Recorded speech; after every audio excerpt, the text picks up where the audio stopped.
Tai kągi, sveiki gerbimieji, visi, kas žiūri trečią dalį. Tai šiandieną pas mane planuose yra nugręžimas, reiškia, sėdynės keleivio laikiklių. Reiškia, turim, kaip matot, čia suvirinimo taškus.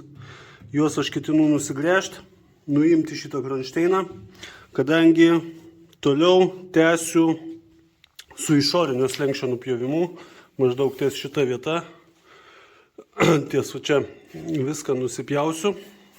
Aišku, prieš tai viską čia gražiai atsimatuosiu, tą pamatysite eigoj, susidėliosiu, atsidarysiu vidinį slenkstį, pasižiūrėsim, kas ten su juo darosi, ties kurią vietą mes čia nuspręsim keisti, kadangi čionais viskas yra išpuvę realiai, čionais. Todėl nematau tikslo realiai čia jį palikinėti, matyt, kad viską bruksiu lauk. Štai išsitraukiau slenkščius išorinius. Kaip matot, išorinis slengstis vidiniai slenkščiai, kuriuos jau rodžiau praeitose dalyse. Tai ką, pradedam darbus.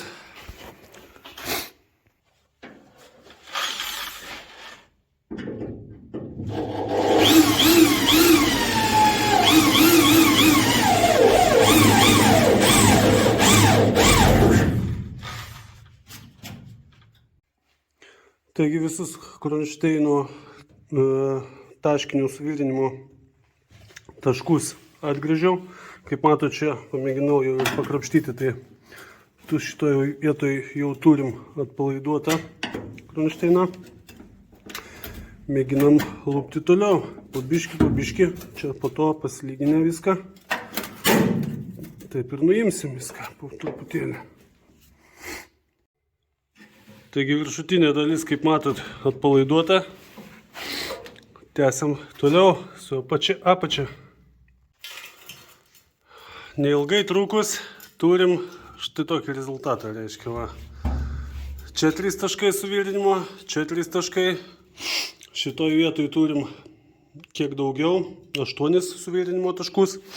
Ir kronšteiną turim nuimtą. Sveikas, gyvas, gražus kronšteinas. Kraštelius po to pasilyginsim, nusišveisim ir galėsim prie naujų slenkščių virinti atgal. Tai vat kol kas tiek. Tai įvyko su, aišku, grąžto pagalba, šiek tiek kalto ir atsuktuvo pagalbos prireikia. Judam toliau.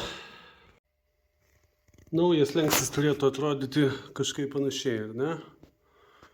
Aišku, čia apačiai yra dar nepridėta, kadangi trukdo, aišku, tas senasis slengstis.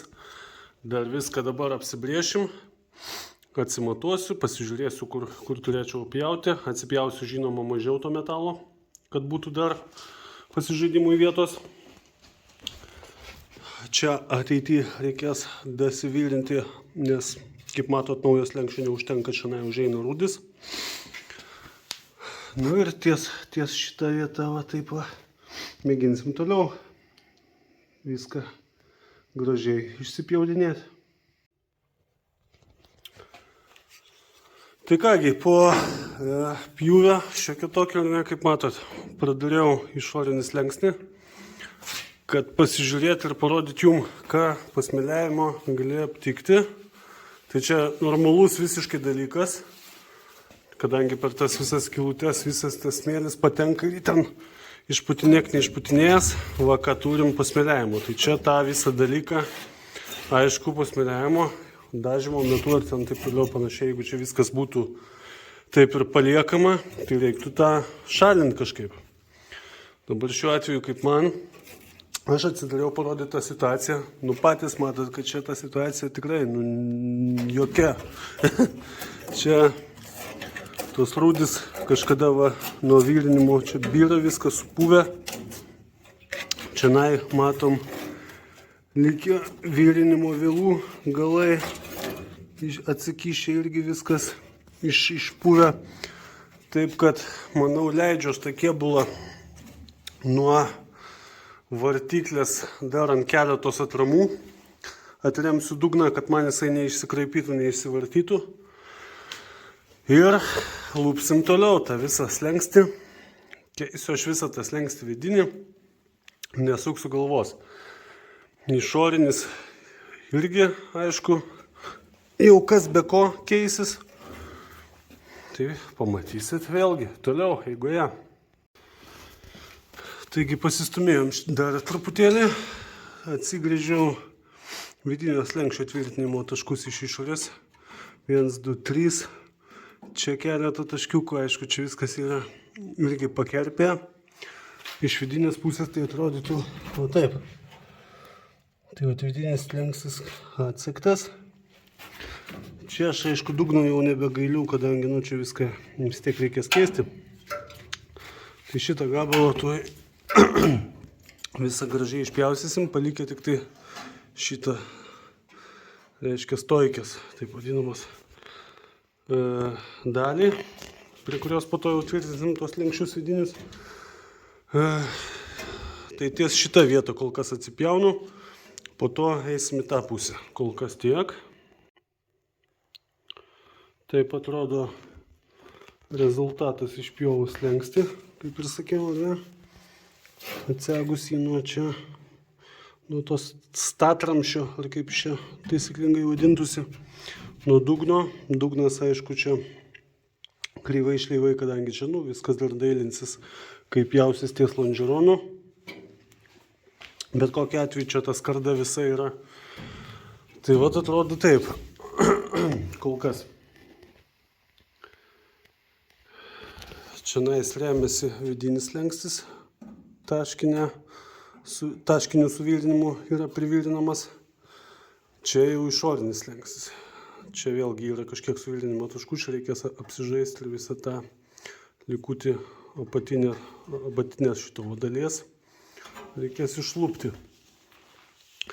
Ir toliau viena iš tokių nepatogiausių dalių vidinio slenkščio išėmimas. Tai ties va šitą vietą, tai čia turim daug visokių mazgų. Čia tvirtinasi galinio tilto laikiklis, arka, sueina dugnas vėlgi ir po sėdynę prisivyrina. Tai va čia kiek keblesnė tokia vieta, bet aš manau, kad atsipjausiu ties va tą dalimi visą tą gabalą išorinio slenkščio, vėlgi jį nuleisiu žemyn, prieisiu prie dalies originalaus išorinio slenkščio, kuris nueina į vidinį. Tai va tas dalykas. Jį vėlgi pamėginsiu arba atsigręžti, arba atsipjauti. Ir tada jau prieėjęs prie vidinio slenkščio toliau naikinsiu tuos taškus. Ir žiūrėsim, kokia ten jo būklė. Nes realiai, kuo jisai man nepatinka, tai kad jisai yra pradėjęs ties šitą vietą jau čia korozijos pagavęs. Realiai norėčiau aš jį pasikeisti, bet kokiu atveju jisai cielas visas yra, tvarkingas, gražus. Tai kodėl ne? Tai jį išlupęs pilnai, reiškia vidinį slenkstį pasikeičiu, išorinį kartu su juo sudėjus taškais prisivirinu. Pradžiai gal kur nekur, po to išsipjaunu dugną, dugno kraštą vėlgi kur nekur susivirinu, pasižiūriu, susimatuoju. Jeigu tinka viskas, tada toliau einam jau su kapitaliu suvirinimu. Kol kas tiek, pjaustom toliau. Tai kągi, pasiekimai toliau. Kaip matot, kad prieiti prie vidinio slenkščio išsipjoviau, vis tiek čia tas išorinis slenkstis, ties ta linija nubrėžta yra, tai atsipjoviau šiek tiek mažiau. Kad prieiti prie vidinio, išlupti tą vidinio slenkščio dalį. Tai reiškia prie arkos, nueina va čia va arka vidinė, jinai čia prie vidinio slenkščio yra 6 taškais suvirinta.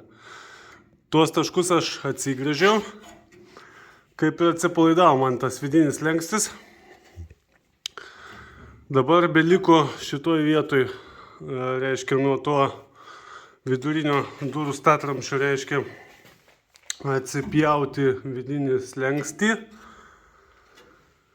Ir šitoj jo vietoj prapjovus reiškia, man turėtų tas visas lenkščio gabalas vidinio išlysti žemyn, išslinkti.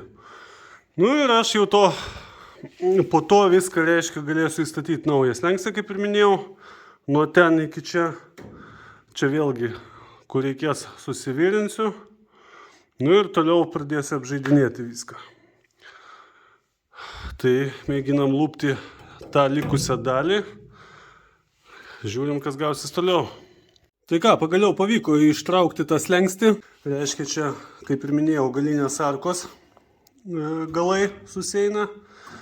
Galinės išorinės, galinės vidinės arkos. Čia matom dugną po sėdynę. Čia tas kardelį reikės viską tiesinti, šveisti. Statramščio skardą kol kas užlenkiau, kad man naujas slengstis įtilptų. Va kaip čia viskas atrodo iš viršaus. Tai va, neturim slenkščio. Kaip ir minėjau, sunkiausia buvo šitoj daly, kadangi čia suvirinimas buvo siūlė ir prie arkos. Žodžiu, daug metalo sluoksnių, bet šiaip netai pavyko ištraukti ten tą slengstį. Ir dabar, reiškia, galim dėti tą pilnai naują slengstį, pasižiūrėti, kaip tas atrodys. Neužilgo tą ir parodysiu. Vidinis slengstis stovi savo vietose, beveik savo vietose, kai kur dar reikės pašlifuoti, kai kur pakelti. Kaip matot, ties priekiu irgi reikės šiek tiek kilstelėti, bet esmė, kad viskas daugmaž yra savo vietose. Viduje, kur buvo daug metalo sluoksnių, čia viską reikės suspausti, suvirinti. Čia susivirinam, čia suvirinam, čia įsipjaunam, kaip ir sakiau, tas dugno skardas galėsim prisisekti prie vidinio slenkščio. Ir judėsim link išorinės dalies. Išorinė dalis pas mane yra nupirkta aftermarketo. Tuoj papasakosiu, kuo tai yra blogai. Kadangi aftermarketas, reiškia prieki dalis po durelėm eina maždaug iki šios vietos, tada originaliai tas išorinis slengstis palenda po galinių sparnų ir ties šita vieta susijungia su vidiniu. Ir reiškia visas tas dalykas užsidengia galinių sparnų. Aftermarketo slenkštyje mes turime šitą dalį, kuri nueina tolygiai ties šią liniją. Ir uždengia tą dalį, o vidinės tos vidurinės dalies nėra. Kadangi pas mane jinai buvo iškordavus ir išrūdijus, aš noriu tvarkingai pasidaryti, todėl nusprendžiau, kad visgi paimsiu originalius slenkščius. Kadangi aišku, aš galiu čia mėginti dėti kažkokį gabalą metalo, taikyti kažką, bet aš noriu, kad tai būtų kiek įmanoma arčiau originalo. Viso antra, man bus storesnis metalas originaliam slengstyje. Tai vėlgi, iš aftermarketo slengščio panaudosiu tik tai galinio sparno tą dalį. Liks nepanaudota po dureliam dalis. Tai arba jinai liks gulėti garaže, arba kažkam perleisiu, tai čia jau bus matyti toliau. Tai ką, manau, dabar tiek. Kitam epizode, 4 daly, turbūt judėsiu prie tolimesnių dalykų, prie palyginimo, reiškia tų visų skardų susivirinimo ir tada jau eisiu link išorinės dalies slenkščio. Ir po to analogiškai eisiu į kitą pusę ir taip toliau ir panašiai. Taigi sekit, kam įdomu, žiūrėkit, susimatysim jau 4 daly. Iki.